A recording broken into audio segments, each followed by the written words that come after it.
തനിക്കായി പോകും. ലോകത്തിൻ പ്രകാശമായി ഭൂമി തന്നുപ്പായി സ്നേഹത്തിൽ ജ്വലിച്ചുയർന്ന് ഞാൻ പോകാം. ദൈവം മനുഷ്യനോട് മാനുഷിക വാക്കുകൾ സംസാരിക്കുന്നത് രേഖപ്പെടുത്തിയിരിക്കുന്നതാണ് വിശുദ്ധ ഗ്രന്ഥത്തിലേത്. കുർബാന പോലെ ആരാധിക്കേണ്ട, ആദരവ് കൊടുക്കേണ്ട ഒന്നാണ് എന്ന് സഭ പഠിപ്പിക്കുന്നു. വിശുദ്ധ ഗ്രന്ഥത്തിൽ പരിശുദ്ധാത്മാവിനാൽ നിവേശിതമായ എഴുതപ്പെട്ട സത്യങ്ങളെക്കുറിച്ചും വസ്തുതകളെക്കുറിച്ചും ശരിയായ വിവരണങ്ങൾ ഇപ്പോൾ നമുക്ക് ശ്രവിക്കാം. നമ്മൾ വിശുദ്ധ ഗ്രന്ഥത്തെക്കുറിച്ചുള്ളതായ ഭാഗങ്ങൾ കാറ്റഗിസം ഓഫ് ദ കാത്തലിക് ചർച്ചിനെ തന്നെ ബേസ് ചെയ്ത് പറയുമ്പോൾ നമ്പർ 101 തുടങ്ങുന്നത്. ഓക്കെ, അപ്പോൾ 101 എന്ന് പറയുന്നത് പേജ് 32. ആദ്യമായിട്ട് പറയുന്ന 101 പറയുന്നത് വിശുദ്ധ ഗ്രന്ഥം എന്ന് പറയുന്നത് തന്നെ എന്താണ്? ദൈവം മനുഷ്യരോട് മാനുഷിക വാക്കുകളിൽ സംസാരിക്കുന്നത് രേഖപ്പെടുത്തിയിരിക്കുന്നതാണ് വിശുദ്ധ ഗ്രന്ഥം. ദൈവം മനുഷ്യരോട് മാനുഷിക വാക്കുകളിൽ സംസാരിക്കുന്നത് രേഖപ്പെടുത്തിയിരിക്കുന്നതാണ് വിശുദ്ധ ഗ്രന്ഥത്തിൽ ഉള്ളത്. ശരിക്ക് നമ്മളിതിനു മുൻപ് ദൈവാവിഷ്കരണത്തെക്കുറിച്ച് പഠിച്ചിട്ടുണ്ടായിരിക്കും എന്നാണ് ഞാൻ കരുതുന്നത്, അല്ലേ? ദൈവം നമുക്ക് സ്നേഹിതരോടെന്ന പോലെ തന്നെ വെളിപ്പെടുത്തി തരുന്ന ഒരു പ്രക്രിയയുണ്ട്. അതാണ് വെളിപാട് നമ്മൾ പറയുക. അപ്പോൾ ആ ദൈവത്തിൻ്റെ വെളിപാടിൻ്റെ ലിഖിതമായിട്ടുള്ള രൂപമാണ് വിശുദ്ധ ഗ്രന്ഥം. അതിനുള്ള ഒരു സവിശേഷത എന്താണെന്ന് ചോദിച്ചാൽ അത് മാനുഷികമായ വാക്കുകളിൽ ആണ് രേഖപ്പെടുത്തിയിരിക്കുക. അതാണ് ഇവിടെ 101 പറയുന്ന ഒരു പ്രധാനപ്പെട്ടതായ കാര്യം, മാനുഷികമായ വാക്കുകളിൽ. അപ്പോൾ ദൈവം തന്നെ വെളിപ്പെടുത്തുക എന്ന് പറയുന്നത് എഴുതപ്പെട്ടത് മാനുഷികമായ വാക്കുകളിലാണ്. എന്ന് പറഞ്ഞാൽ മാനുഷിക ഗ്രന്ഥകാരന്മാരാണ് ദൈവ ആവിഷ്കരണം ഉൾക്കൊണ്ടിട്ട് എഴുതിയിട്ടുള്ളത്. അത് ഇവിടെ പറഞ്ഞു വരുന്ന മറ്റൊരു കാര്യം ഇതാണ്, മനുഷ്യാവതാരം പോലെ ദൈവം മനുഷ്യൻ്റെ രക്ഷയ്ക്ക് വേണ്ടിയിട്ട് മനുഷ്യൻ്റെ കൂടെ താമസിക്കുവാൻ, വസിക്കുവാൻ, എമ്മാനുവേൽ എന്നുള്ള പ്രയോഗത്തിൽ വ്യക്തമാകുന്നത് പോലെ ദൈവം മനുഷ്യരുടെ കൂടെ വസിക്കുവാൻ തയ്യാറായതുപോലെ അതിലൊരു മാനുഷിക സമീപനമാണുള്ളത്. ദൈവം ആരെ രക്ഷിക്കുവാൻ ആഗ്രഹിക്കുന്നുവോ അവർക്ക് സ്വീകാര്യമായ, അവർക്ക് പ്രാപ്യമായ ഒരു രീതിയാണ് ആ രക്ഷാകര പ്രവൃത്തിക്ക് യേശു ദൈവവചനം മനുഷ്യനായി അവതരിച്ചുകൊണ്ട് പ്രാവർത്തികമാക്കിയത്. എന്നതുപോലെ ദൈവത്തിന് തൻ്റെ വെളിപാട് മനുഷ്യർക്ക് നൽകുവാനായിട്ട് ദൈവം മനുഷ്യർക്ക് സ്വീകാര്യമായ, മനുഷ്യർക്ക് മനസ്സിലാവുന്ന മനുഷ്യൻ്റെ ഭാഷ തന്നെ ഉപയോഗിച്ചു. അതാണ് ദൈവം അവരോട് മാനുഷിക വാക്കുകളിൽ സംസാരിക്കുന്നു എന്ന് പറയുന്നത്. ഉള്ളൊരർത്ഥത്തിൽ ആർക്ക് വേണ്ടി വെളിപാട് നൽകുന്നുവോ അവർക്ക് മനസ്സിലാകുന്ന അവരുടെ തലത്തിൽ നിന്നുകൊണ്ട് അവരോട് സംസാരിക്കാനായിട്ടാണ് ദൈവം തയ്യാറാകുന്നത്. അപ്പോൾ മാനുഷിക ഭാഷ എന്നുള്ളതിന് ആ രീതിയിൽ പ്രാധാന്യമുണ്ട്. ഒരർത്ഥത്തിലെ മനുഷ്യാവതാര രീതി ആണ് ഇവിടെയും ഉപയോഗിക്കുക. ഇനി 102 കടന്നാൽ വിശുദ്ധ ഗ്രന്ഥത്തിൻ്റെ വാക്കുകളിലൂടെ ദൈവം സംസാരിക്കുന്നത് ഒരേ ഒരു വചനമാണ്. അതായത് ദൈവത്തിൻ്റെ വാക്ക് തന്നെയാണ് ബൈബിളിൽ പല രീതിയിൽ ആവിഷ്കരിക്കപ്പെടുക, വെളിപ്പെടുത്തപ്പെടുക. ദൈവത്തിൻ്റെ വാക്ക്, ഒരേ ഒരു വചനം, ദൈവത്തിൻ്റെ വചനം, അതാണ് വെളിപ്പെടുത്തപ്പെടുക. അപ്പോൾ ബൈബിളിൽ ഉള്ള സന്ദേശങ്ങൾക്കെല്ലാം ഒരു ഏകദാനതയുണ്ട്. എല്ലാം ദൈവത്തിൻ്റെ വെളിപാടാണ്, ദൈവത്തിൻ്റെ വചനമാണ്. 103 ഇക്കാരണത്താൽ, അതായത് ബൈബിളിൽ ഉള്ളത് ദൈവവചനമാണ്, മനുഷ്യൻ്റെ വാക്കുകളിലാണ് അത് എഴുതപ്പെട്ടിരിക്കുന്നത് എന്ന കാരണത്താൽ സഭാ വിശുദ്ധ ഗ്രന്ഥത്തെ, അത് വേണമെങ്കിൽ വായിക്കാം, സംബഡി യൂസ് ടു റീഡ് അല്ലേ? യെസ്, 103. ഇക്കാരണത്താൽ സഭ വിശുദ്ധ ഗ്രന്ഥത്തെ കർത്താവിൻ്റെ ശരീരത്തെ എന്ന പോലെ എക്കാലവും ആദരിച്ചിരുന്നു. കാരണം ദൈവവചനത്തിൻ്റെയും ക്രിസ്തുവിൻ്റെ ശരീരത്തിൻ്റെയും ഏകമേശയിൽ നിന്ന് നിരന്തരം സ്വീകരിക്കുന്ന ജീവൻ്റെ അപ്പം വിശ്വാസികൾക്ക് അനവരതം നൽകുന്നതിൽ നിന്ന് സഭ ഒരിക്കലും വിരമിക്കുന്നില്ല. ഇക്കാരണത്താൽ എന്ന് പറഞ്ഞാൽ ദൈവത്തിൻ്റെ തന്നെ വചനമാണ് ബൈബിളിലൂടെ അല്ലെങ്കിൽ വിശുദ്ധ ഗ്രന്ഥത്തിലൂടെ വെളിപ്പെടുന്നത് എന്നുള്ള കാരണത്താൽ. അതുപോലെ തന്നെ അത് നമ്മൾ നേരത്തെ പറഞ്ഞതനുസരിച്ച് മനുഷ്യൻ്റെ വാക്കുകളിലാണ് അത് വെളിപ്പെടുത്തുന്ന കാരണത്താൽ, പ്രത്യേകിച്ച് ദൈവത്തിൻ്റെ വചനമാണെന്ന കാരണത്താൽ വിശുദ്ധ ഗ്രന്ഥത്തെ, കർത്താവിൻ്റെ ശരീരത്തെ എന്ന പോലെ എക്കാലവും നാം ആചരിച്ചിരുന്നു. കാരണം ദൈവത്തിൻ്റെയും ക്രിസ്തുവിൻ്റെയും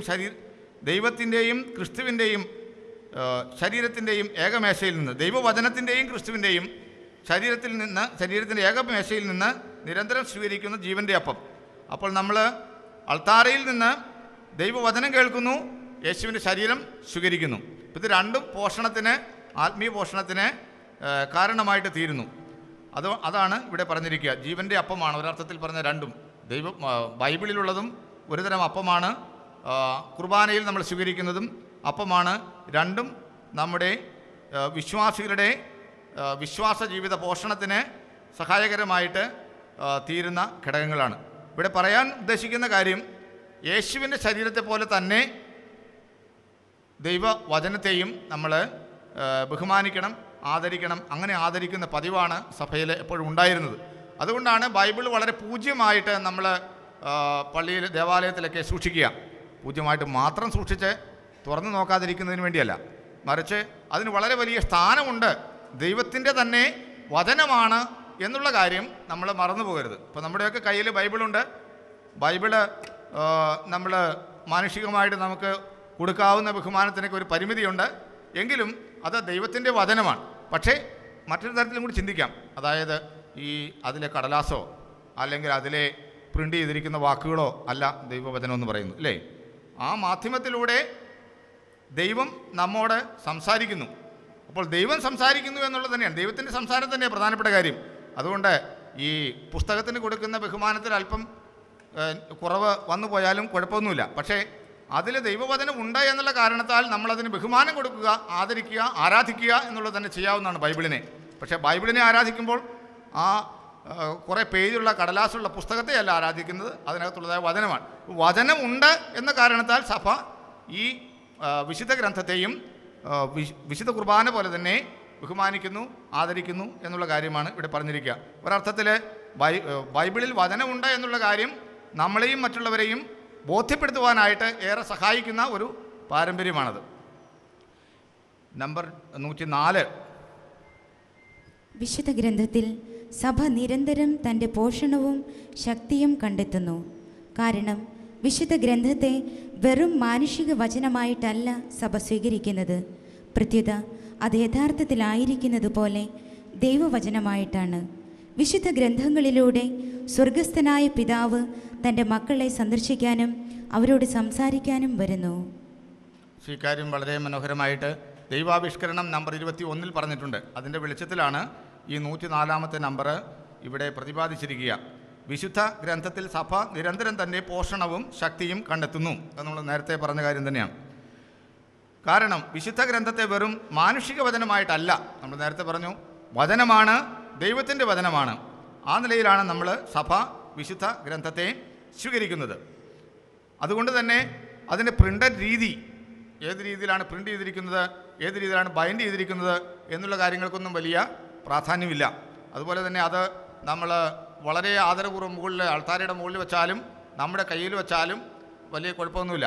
എവിടെ ഇരിക്കുന്നു, എങ്ങനെ ഇരിക്കുന്നു എന്നുള്ളതിനേക്കാൾ കൂടുതൽ അതിലടങ്ങിയിരിക്കുന്നതായ ദൈവത്തിൻ്റെ സന്ദേശം, ദൈവത്തിൻ്റെ വചനം. പക്ഷേ ദൈവത്തിൻ്റെ വചനമുണ്ട് എന്നുള്ള വിശ്വാസമാണ് ബൈബിളിനെ ആദരിക്കുവാനായിട്ട് നമ്മളെ നിർബന്ധിക്കുന്നത്. വിശുദ്ധ ഗ്രന്ഥത്തെ വെറും മാനുഷിക വചനമായിട്ടല്ല സഭ സ്വീകരിക്കുന്നത്. പ്രത്യുത അത് യഥാർത്ഥത്തിൽ ആയിരിക്കുന്നത് പോലെയാണ് എന്ന് പറഞ്ഞാൽ യഥാർത്ഥത്തിൽ അങ്ങനെയാണ്, ആയിരിക്കുന്നത് പോലെ ദൈവവചനമായിട്ടാണ്. അപ്പോൾ actual fact is that it is word of God. അതങ്ങനെ ആയതുകൊണ്ടാണ് നമ്മൾ അതിനെ ദൈവവചനമായിട്ട് സ്വീകരിക്കുന്നത്. വിശുദ്ധ ഗ്രന്ഥങ്ങളിലൂടെ സ്വർഗസ്ഥനായ പിതാവ് തൻ്റെ മക്കളെ സന്ദർശിക്കാനും അവരോട് സംസാരിക്കാനും വരുന്നു. ഇതാണ് ദൈവാവിഷ്കരണം എന്നുള്ള ഇതിൽ പ്രമാണരേഖയിൽ നമ്പർ 21 പറഞ്ഞിരിക്കുന്ന കാര്യം ഉദ്ധരിച്ചിരിക്കുകയാണ്. വിശുദ്ധ ഗ്രന്ഥങ്ങളിലൂടെ സ്വർഗസ്ഥനായ പിതാവ് തൻ്റെ മക്കളെ സന്ദർശിക്കാനും അവരോട് സംസാരിക്കാനും വരുന്നു. പലതരത്തിൽ നമുക്കിത് ഭാവന ചെയ്യാവുന്നതാണ്. പിതാവ്, നിങ്ങളൊരു പക്ഷേ ഒരു പഴയ നെഹ്റുവിൻ്റെ പുസ്തക സമാഹാരം കേട്ടിട്ടുണ്ടായിരിക്കും. ഒരച്ഛൻ മകൾക്ക് അയച്ച കത്തുകൾ, അല്ലേ? കേട്ടിട്ടുണ്ടോ അങ്ങനെ? അങ്ങനെ ഒരു സാധനമുണ്ട്. പിതാവായ ദൈവം മക്കൾക്ക് അയച്ച കത്തുകളാണ് ദൈവവചനം. ആ രീതിയിൽ നമുക്ക് എല്ലാ അർത്ഥത്തിലും സങ്കല്പിക്കാവുന്നതാണ്. ആ സങ്കല്പം വളരെ ശരിയാണ്. ഇവിടെ അത് പറഞ്ഞിരിക്കുന്നത് സ്വർഗസ്ഥനായ പിതാവ് തൻ്റെ മക്കളെ സന്ദർശിക്കാനും, അപ്പോൾ ഇതിങ്ങനെ എഴുത്ത് വിട്ടിട്ട് മാറി നിൽക്കുകയല്ല, ഈ എഴുത്തോടു കൂടി വചനത്തിലൂടെ ദൈവം നമ്മെ സന്ദർശിക്കുകയും നമ്മോട് സംസാരിക്കുകയും ചെയ്യുന്നു. അപ്പോൾ വചനം വേണ്ട രീതിയിൽ നമ്മൾ സ്വീകരിക്കുമ്പോൾ അതിലൂടെ ദൈവത്തിൻ്റെ സാന്നിധ്യവും അതുപോലെ തന്നെ ദൈവത്തിൻ്റെ സംസാരവും നമുക്ക് അനുഭവപ്പെടും എന്നുള്ളതാണ് നമ്മുടെ ഈ വിശ്വാസം നമ്മെ കൊണ്ട് എത്തിക്കുന്നത്. ഏത് വിശ്വാസം? വിശുദ്ധ ലിഖിതം അല്ലെങ്കിൽ വിശുദ്ധ ഗ്രന്ഥം ദൈവത്തിൻ്റെ വചനമാണ് എന്നുള്ളതായ വസ്തുത. ഓക്കെ, ഇനി 105 ഇനി പറയാൻ പോകുന്നത് പ്രധാനമായിട്ടും വ്യാഖ്യാനത്തെക്കുറിച്ചാണ്. ബൈബിളിൻ്റെ വ്യാഖ്യാനം എങ്ങനെയായിരിക്കണം, അതിലൊന്നാമത്തതാണ് 105. വായിച്ചു. ദൈവമാണ് വിശുദ്ധ ഗ്രന്ഥത്തിൻ്റെ കർത്താവ്. വിശുദ്ധ ഗ്രന്ഥം ഉൾക്കൊള്ളുന്നതും അവതരിപ്പിക്കുന്നതുമായ ദൈവാവിഷ്കൃത സത്യങ്ങൾ പരിശുദ്ധാത്മാവ് നിവേശനത്താൽ എഴുതപ്പെട്ടവയാണ്. പരിശുദ്ധ സഭാമാതാവ് അപ്പസ്തോലിക വിശ്വാസത്തിൽ ഉറച്ചു നിന്നുകൊണ്ട് പുതിയ നിയമത്തിലെയും പഴയ നിയമത്തിലെയും പുസ്തകങ്ങൾ മുഴുവനും അവയുടെ എല്ലാ ഭാഗങ്ങളും ഉൾപ്പെടെ വിശുദ്ധവും കാനോനികവുമാണെന്ന് പ്രഖ്യാപിക്കുന്നു. ഇതിന് ഉപോദ്ബലകമായി നിലകൊള്ളുന്നത് പരിശുദ്ധാത്മ നിവേശനത്താൽ എഴുതപ്പെട്ട അവയുടെ കർത്താവ് ദൈവം തന്നെയാണെന്നും അവ അപ്പാടെ സഭയ്ക്ക് ഏൽപ്പിക്കപ്പെട്ടിരിക്കുന്നുവെന്നുമുള്ള വസ്തുതയാണ്. ഓക്കെ, ഞാൻ നിങ്ങളോട് പറഞ്ഞത് ഇൻ്റർപ്രിട്ടേഷൻ എന്നാണ് പറഞ്ഞത്. That may be wrong. വാസ്തവത്തിൽ ഇവിടെ പറയുന്ന പ്രധാനപ്പെട്ട കാര്യം പരിശുദ്ധാത്മാവിൻ്റെ നിവേശനമാണ്, ഡിവൈൻ ഇൻസ്പിരേഷൻ. അതായത് നമ്മളിപ്പോൾ കടക്കുന്ന കാര്യം എന്തിലേക്കാണ്? ബൈബിള് ദൈവവചനമാണ് എന്ന് പറയുമ്പോൾ മനുഷ്യവചനവുമാണ് എന്ന് നമ്മൾ ഓർക്കണം. ഈ മനുഷ്യവചനത്തിന് എങ്ങനെ ദൈവവചനം സംവഹിക്കാനുള്ളതായ കഴിവുണ്ടായി എന്നുള്ളതിൻ്റെ വിശദീകരണമാണ് ഇവിടെ നമുക്ക് ലഭിക്കുക. ദൈവമാണ് വിശുദ്ധ ഗ്രന്ഥത്തിൻ്റെ കർത്താവ്. എങ്ങനെയാണ്?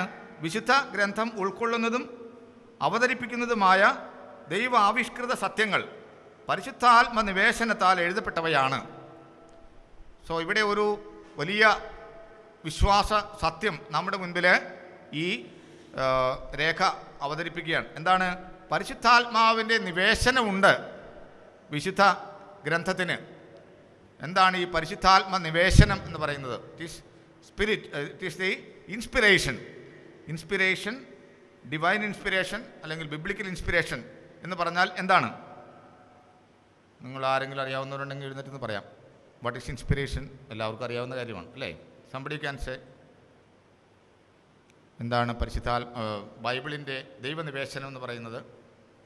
ദൈവത്തിൻ്റെ വചനമെന്ന് തന്നെ വിളിക്കപ്പെടാവുന്ന രീതിയിൽ, ഇതിവിടെ എഴുതിയിട്ടുള്ളതല്ല, ദൈവത്തിൻ്റെ വചനമെന്ന് തന്നെ വിളിക്കപ്പെടാവുന്ന രീതിയിൽ ബൈബിളിലെ ഗ്രന്ഥങ്ങൾ രചിക്കുന്നതിന് പരിശുദ്ധാത്മാവ് നൽകുന്ന പ്രത്യേകമായ പ്രേരണ അല്ലെങ്കിൽ ഇമ്പൾസ്, പ്രേരണയും മാർഗനിർദ്ദേശം എന്ന് പറഞ്ഞാൽ ഗൈഡൻസ് ആണ് ദൈവനിവേശനം എന്ന് നമുക്ക് സ്വല്പം വിശദീകരിച്ച് മനസ്സിലാക്കാൻ കഴിയും. അതായത് ദൈവത്തിൻ്റെ വചനം എന്ന് പറയുമ്പോൾ അത് മാനുഷിക വചനങ്ങളിലൂടെയാണ് എഴുതപ്പെട്ടിരിക്കുന്നത്. പക്ഷേ ഈ മാനുഷിക വചനങ്ങൾക്ക് പ്രത്യേകമായ സഹായം ലഭിക്കുന്നു. എന്താണ് ആ പ്രത്യേക സഹായം എന്ന് ചോദിച്ചാൽ ഇങ്ങനെയൊക്കെയാണ്.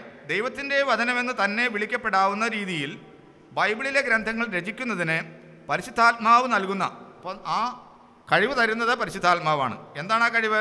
പ്രത്യേകമായൊരു പ്രേരണയാണ്. It's a kind of impulse. ആ ഇമ്പൾസ് ബൈബിൾ ഗ്രന്ഥകാരൻ ഞാൻ പറഞ്ഞുതരാം എഴുതേണ്ടവർക്ക്, അതിനു മുമ്പ് മനസ്സിലാക്കാൻ ശ്രമിക്കാം.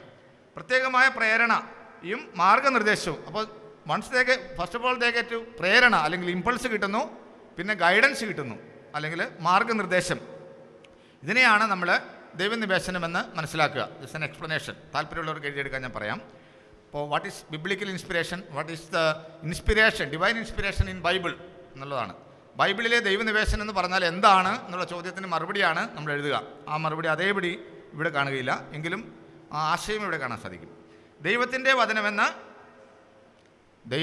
വചനമെന്ന് വിളിക്കപ്പെടാവുന്ന രീതിയിൽ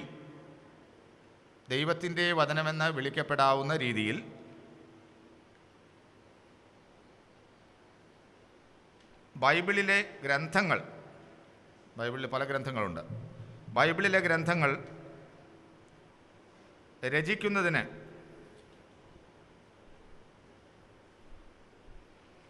രചിക്കുന്നതിന് പരിശുദ്ധാത്മാവ് നൽകുന്ന എന്ന് പറഞ്ഞാൽ ഇപ്പോൾ now it is all past tense, അപ്പോൾ നൽകിയ എന്ന് എഴുതിയാലും കുഴപ്പമില്ല. പരിശുദ്ധാത്മാവ് നൽകി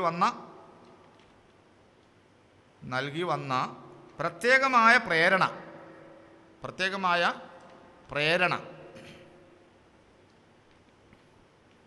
ബ്രാക്കറ്റിൽ നിങ്ങൾക്ക് എഴുതാം. ഇത് നമ്മളൊരു ആശയം മനസ്സിലാക്കാനും ശ്രമിക്കുമ്പോൾ ഒരുപാട് പരിമിതിയുണ്ട്. Inspiration is really a kind of mystery അതിനകത്തുണ്ട്. അപ്പോൾ അതുകൊണ്ട് വിശദമാക്കുക പൂർണ്ണമായിട്ടും വിജയകരമല്ല. അതുകൊണ്ട് അതിൻ്റെ കൂടുതൽ സഹായകരമായൊരു വാക്ക് ബ്രാക്കറ്റിൽ എഴുതാം. ഇമ്പൾസ് എന്നാണ് പ്രേരണ എന്നുള്ളതിന് നമുക്ക് ഉപയോഗിക്കാവുന്നൊരു വാക്ക്. ഇമ്പൾസ് ബ്രാക്കറ്റിൽ. പിന്നെ പ്രേരണയും മാർഗനിർദ്ദേശം അത് നമുക്കറിയാവുന്നതാണ്. ഗൈഡൻസ്, മാർഗനിർദ്ദേശവുമാണ് ബൈബിളിലെ ദൈവനിവേശനം.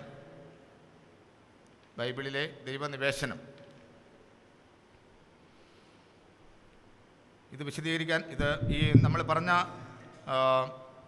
വിശുദ്ധ ഗ്രന്ഥം ഉൾക്കൊള്ളുന്നതും അവതരിപ്പിക്കുന്നതുമായ ദൈവാവിഷ്കൃത സത്യങ്ങൾ പരിശുദ്ധാത്മ നിവേശനത്താൽ എഴുതപ്പെട്ടതാണ് എന്നുള്ളതിൽ പരിശുദ്ധാത്മ നിവേശനം എന്നുള്ളതിൻ്റെ വിശദീകരണമാണ് ഞാനിപ്പോൾ പറഞ്ഞത്. ഇത് ദൈവാവിഷ്കരണം നമ്പർ 11 ഉദ്ധരണിയാണ് ഈ 105 നമ്പറിൽ പറഞ്ഞിരിക്കുക. ഏകദേശം ദൈവ നിവേശനത്തെക്കുറിച്ചൊരു ആശയമായി ഞാൻ വിചാരിക്കുന്നു. ഇനി നിങ്ങൾക്ക് എന്തെങ്കിലും സംശയമുണ്ടോ അതിനെക്കുറിച്ച്? പരിശുദ്ധാത്മാവ് പ്രത്യേകമായൊരു ഇമ്പൾസ് തരുന്നു. പരിശുദ്ധാത്മാവ് പ്രത്യേകമായ ഒരു മാർഗനിർദ്ദേശം തരുന്നു, എങ്ങനെ എഴുതണം. അത് ഇതിൽ ബൈബിളിൽ പറഞ്ഞിരിക്കുന്ന കാര്യങ്ങൾ മറ്റു പലർക്കുമൊക്കെ അനുഭവപ്പെട്ടിട്ടുള്ളതായ കാര്യങ്ങളാണ്. പക്ഷേ ചില ആളുകൾക്ക് അത് രേഖപ്പെടുത്താനുള്ളതായ പ്രത്യേകമായ പ്രേരണ ലഭിച്ചു, പ്രത്യേകമായ ഗൈഡൻസ് ലഭിച്ചു. അങ്ങനെയുള്ളവരെ വിശുദ്ധ ഗ്രന്ഥകർത്താക്കൾ എന്ന് നമുക്ക് വേണമെങ്കിൽ പറയാം.